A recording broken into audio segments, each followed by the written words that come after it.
player that happened to love basketball.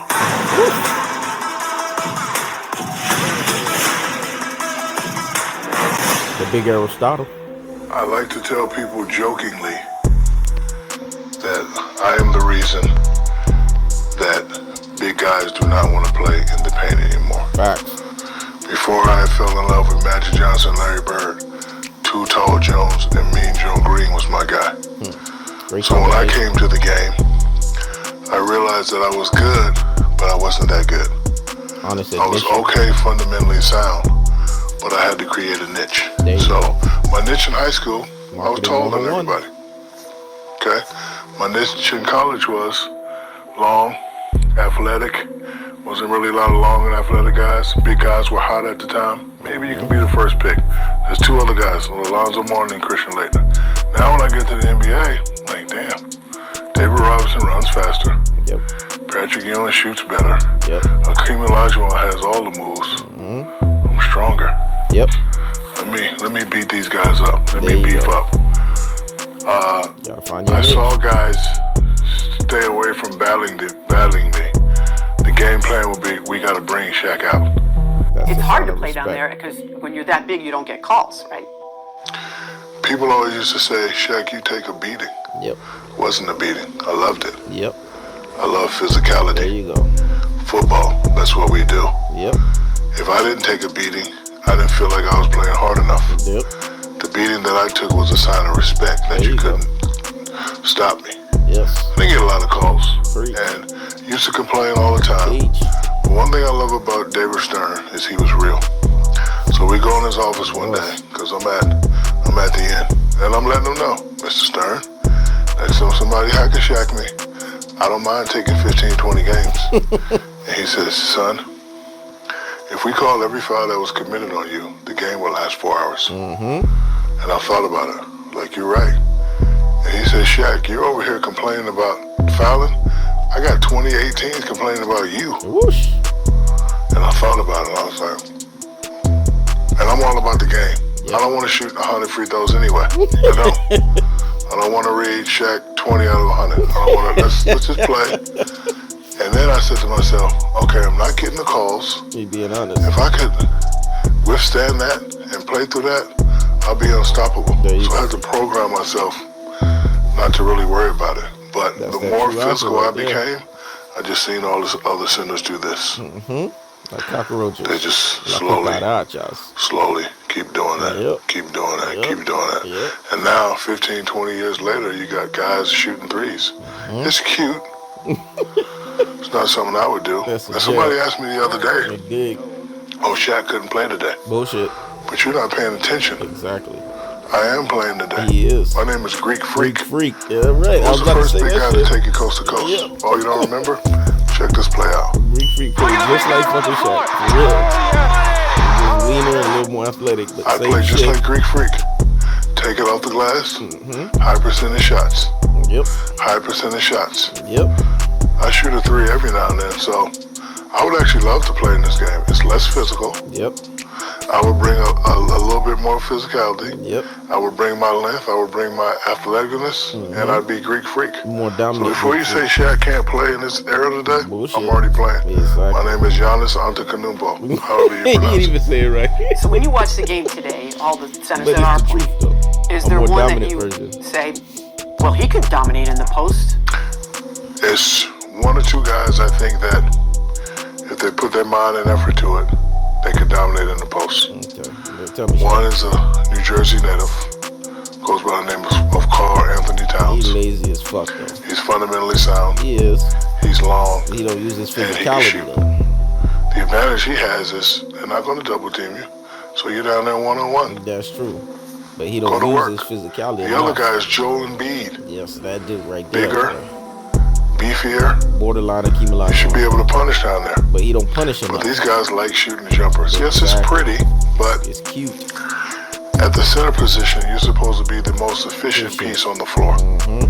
That means high percentage shots. Like back when I played, you know, you got guys shooting 57, 60, 62, 63, 64%. That's what Shaq means. Like if I didn't shoot over 70%, I was upset. Exactly. But now, You know, I was always taught the things that are difficult, you have to make it simple. That's it. So instead of stretching out, shooting threes, you should dominate in the post. Exactly.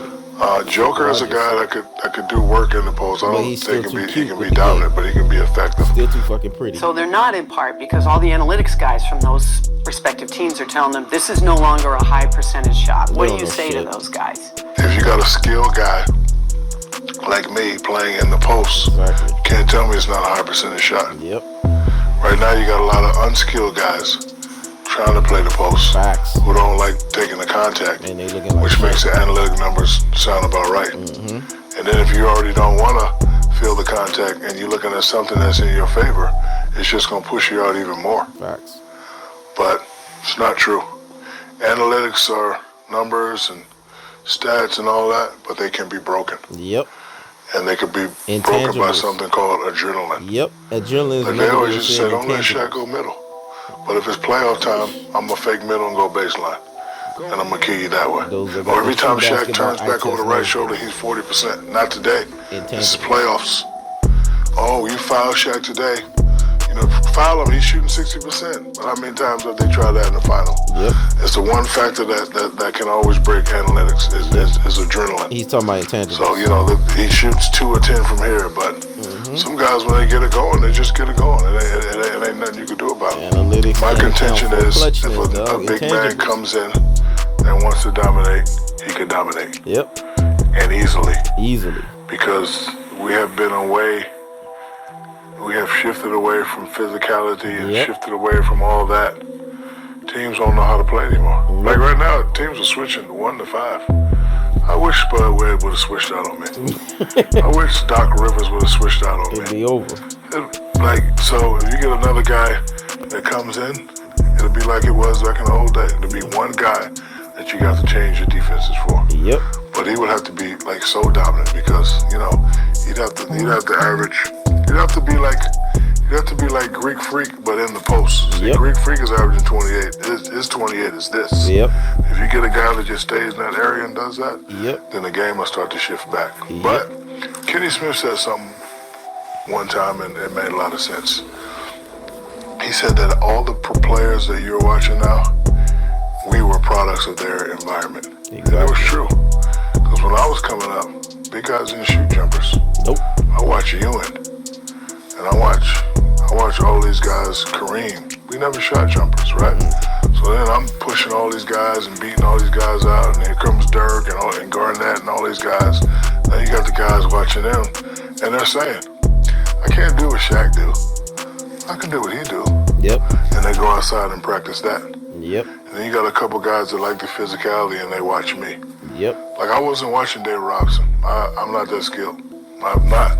Exactly. I'm not watching, you know, guys that were fundamentally sound and, you know, study the game, and I couldn't watch that. I watched guys that were ferocious, guys that had tenacity, guys that you basically know, wanted stay to in fight, your fucking lane, dive on the floor, all that stuff. Work your niche. When Kenny said that, it made a lot of sense. So all these guys that are playing now, they're products of Dirk, Garnett, that's that old man with a little Duncan, and so, you know, when I hear that the last big man MVP was me, it's kind of flattering. I just want to see how that tells how you long that speaks volumes. Digits with acclaimed Napa winemaker and distiller Dave Finney of Savage and Cook. He also has a popcorn snack coming out called Husk.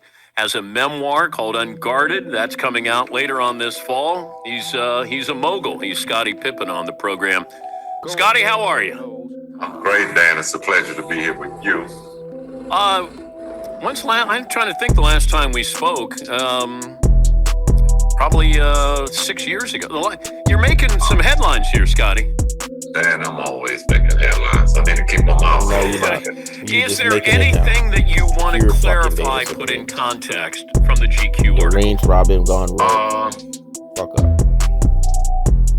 Not really. I mean, I think with the Kevin Durant thing, I think that people may not have understood the question asking me, you know, had he surpassed LeBron James? From a standpoint of looking at it at basketball and what LeBron James have been able to do from carrying a team. Double fucking talking. I don't think Kevin Durant is at a position where I can say that he surpassed LeBron James. No, whatever.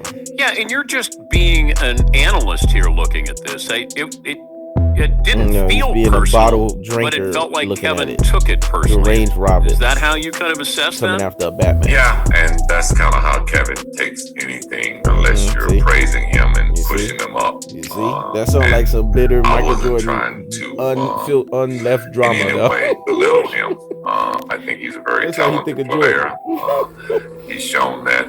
He's an MVP. He has 2 Finals MVPs, but still, the question that I answered was based on him and LeBron's comparison. You just like LeBron because how would you guard him, and how different would that be in guarding LeBron? Well, Dana, I'm gonna be honest. The way I played the game, they would have to come back in my era and play. I can't play in today's era. This is a non-touch game. This is a shooter's game where there's not any contact. I played in an era where the game was physical, and you had to I agree physically be ready for that type of challenge night in and night out. Because all of the dominant players can play in this era. They would just dominate more. Why not just say that? But I understand the gist of what to ask me how I would guard those guys would be difficult for me if I'm looking at today's rules. If Durant was playing by 1995 rules against you, I mean, it would be a totally different game. Durant would score. He wouldn't be the same player that he is today. His ball handling would be limited because you could get into players' body, but not just Durant. Durant will lash you up, dog. His offense will lash you up. The game had more physicality to it, where you could pretty much guard a player from 94 feet so and use your defensive skills to try to take him out of the game. And that's not where today's game is. See, Batman although don't LeBron respect Robin, so play Batman's talk over in Robin. 1995, the physicality probably wouldn't affect him as much, I'm guessing. Yeah, I mean, I'm not saying Kevin Durant couldn't play. I'm just saying he would not be that type of scorer. So you contradicting yourself. See, that's the problem, Robin. They can't run their mouth. They sound too sideways out of horrific talking scorer. too sideways He out plays the game. He plays the game in a whole which one is different it, mindset. He utilizes play teammates. shifty, wayward, he looks to or be can he not play? Man, he'll dominate so your ass. He'll rameling you. I seen Kobe do it. He's a very effective and Kobe had a complete size offensive game. his You gotta have a complete offensive game to dominate a Scottie would have Pippen. made the Nets better that they would have gotten. So he'd get fucking they'd still be playing. I can't say that by saying yes. Okay. But it would have been a whole different look had LeBron been on the court. You see? He's more of a distributor. You see? Kevin Durant is a scorer. How's he? So you're going to be looking at a guy that's going to be playing LeBron would be locked the fuck up instead of trying to score 40 or 50. LeBron is too passive. He's too I'll say that. The 90s help me understand the GQ article where you talked about the 1994 It's like I know your game better than you. You refused to go back in the game until set up a play for Tony Kukoc. Check him, dog.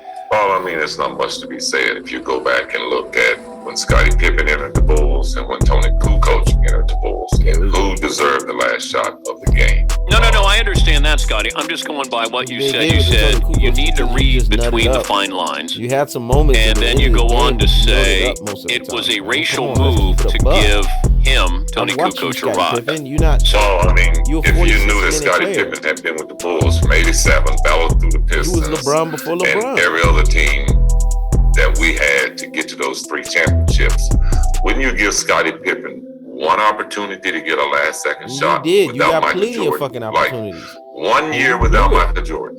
Stop lying. Can I get one shot? Like, I'm doing all the dirty work. Lying. And Phil Jackson. But all of that I understand from the basketball standpoint. But when you say a racial move, well, why would Tony, who's a rookie, get the last-second shot? You put me out of bounds. You a 46-year-old player. It has nothing to do with race. This is that was Scottie using Pippen's racism. But Scottie Pippen was on pace to be an MVP that year, right? Pippen sounds dumb, dog. Okay, well, stay off the bottle, man. Why would you put him in a position not to be successful? Why wouldn't you put him in a position to succeed? Michael Jordan is not there. So who's next in line? Alcohol, man. But have you talked to Phil about this? Because by saying a racial move, then you're calling Phil a racist. I don't got a problem with that. You don't know what Do you think Phil was or is? Oh, yeah. Look I at mean, that. You do you remember hesitated. Phil Jackson Who left the hesitates Lakers, to went say wrote a somebody's book on racist? Kobe You just Bryant, fucking and then say came it. back and coached him? Brain full I of mean, brainwashed. who would do that? You name someone in professional sports that would do that. You know? Man. I think he tried to expose Kobe in a way that he shouldn't have. That's You're the head narcissism, coach, man. That has and you're nothing the to do guy with that racism. sits in the locker room. Do you even know the and difference tells between the players, isms? this is a circle, Phil and Jackson's a everything narcissist. stays within Kobe's the circle. a narcissist. Because Jordan's a that's what narcissist. team is about. You are But you as the head I don't coach, know what the fuck open you it are. up. And now you go out and you try to belittle, at that time, probably one of the Narcissists make it greatest about players in the themselves. game. That's not racism, you dodo Well, head. it feels like he's disloyal. I don't know if that makes him a racist. Exactly. Well, Teach. that's your Preach. way of putting it out. No, I have it's mine. the right way. I was in the locker room You with just him. see it I was in from a practice bitter, with him. deranged, You're looking Robin, far. gone Yeah, Red Hood type and look, of that's why I situation. wanted to have you on. Sound But I go foolish. back, and Phil designed a play for Steve Kerr when Mike was there, and Mike didn't have a problem Exactly. with He that, did didn't say the shit was racist. Ooh, dig. Very good dig. You're not setting me up to answer the right question. What do you No, mean? Phil he is setting set your a ass play for up. Steve He Kerr. gave didn't you the set bait that and play for switch. Steve Kerr. He set that play for That's why Mike. you don't want to answer the shit, because it was a I thought in perfect the huddle, response. Mike says, I'm going to Sounds throw you the ball. stupid, You'll man. be open at the foul line. Exactly. And Phil had nothing to do with that? Yeah. Man, you don't want to get this show started. Yeah. It'll take us a long time. Mhm. Do you know all those cameras that's sitting in that huddle, who they was working for? The NBA. You know who Michael was speaking to when he said that, right? That was planned. How was that planned? That was speaking to the camera. Fuck. That wasn't speaking out of what we're gonna have to do, what the play is gonna be. But that's what That happened. was speaking to the camera. You sipping too much, Had man. John, Shut the had fuck up. John Staunton not came down, trust me. But that was building his own documentary because he knew he was controlling the cameras. You understand English? Yeah. Okay. I understand English. All those cameras that Here was we go, working, though. Listen, man, it had working nothing to do with that. They were for doubling Michael Jordan. Jordan had to find another way to get that shot Nah. in. He But didn't it's trust not you. He trusts Steve But They Kerr. were building And he mad. Come He Fly With mad. Me, the Air Jordan videos. That's what it was. That was not naturally spoken. Okay. Whatever. That was rehearsed. Whatever. Did you guys understand that he was doing a documentary that last You year? sound foolish. We understood from Phil Jackson that the NBA wanted to do some behind the scene footage or the team documentary. Sound dumb. That's what we was understood. Sound That's what we was sold.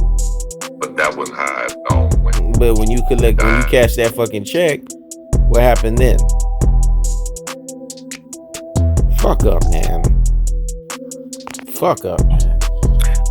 You phased out a little bit Yeah, there the with your bullshit connection. phased So out. That's what happened. The bullshit phased out. I wasn't pausing. Deranged I wasn't Robin, pausing dog. because I didn't Done understand what turned you were Red saying. Hood. Just He sounds wanted to let you know. stupid. But you You feel cashed the fucking there's check. anger with you, or Yeah, that's exactly. clarification or something. I don't know. I'm trying to get a feel I for think this. it's sound more, person will come to I that think it's more conclusion. clarification. You fucking bitter, Because man. you had a great career. I'm not angry, Exactly. angry at all. Yes, I've had a great career. Then what the fuck Wonderful you complaining time, about? You was basically in the Chicago. greatest Robin ever. And, That's gonna it always is what be it your is. niche. But I think So there what you needs mad to be at? some clarification, God, about a lot of things that happened, whether it was in the it was the documentary poster or boy the why GQ Robins ad that I always spoke on. stay Robins. Yeah, I Deep down, they have. I a didn't deep know, seated how you were hatred for portrayed in the Batman, dog. documentary, and obviously it was can't be a slanted. But Batman. I just, It's if that everybody fucking knew you simple, signed a man. bad contract, did it need to be brought up This ain't that rocket you signed a science. bad contract? Like, I don't know. It felt like it was Yeah, piling well, up. I think my biggest thing with the documentary was that Michael, who didn't play in '94, who was selling a video based on The Last Dance, was something that he sort of tried to pull out to But show you collected a that check. Pippen, stop lying, man. winning was all Your about presence me. was there because you needed the fucking check. You This is what collected the everybody check. else You did signed on the when sign on the dotted line. wasn't around. You agreed. They showed you everything that was going to be seen before it happened. He didn't need that See, in this his one they're not documentary. telling nobody. I mean, he wasn't on the I'm team. such a three-dimensional thinker. I'm You know? Sun And if Tzu, anything, aka Art if of you're War, 7 gonna steps ahead of the game. show that 48 you laws call of power, Phil, that ass. They why didn't you showed show you that what you the called last dance Phil was to going to bat be for before me? it happened. I mean, You were probably was advertising the it. only You were right man there saying this is standing, going to be great. And now you reneging? who had been there with him Dodo head, back in the early 80s. This guy's hard to listen to right now, man. But yet, he been on the bottle he too comes fucking back much. the next year. Not making no fucking because sense. It was getting good. We weren't fading away. Give me a brain aneurysm right now. Have you talked to Michael since the documentary? No. Do you want?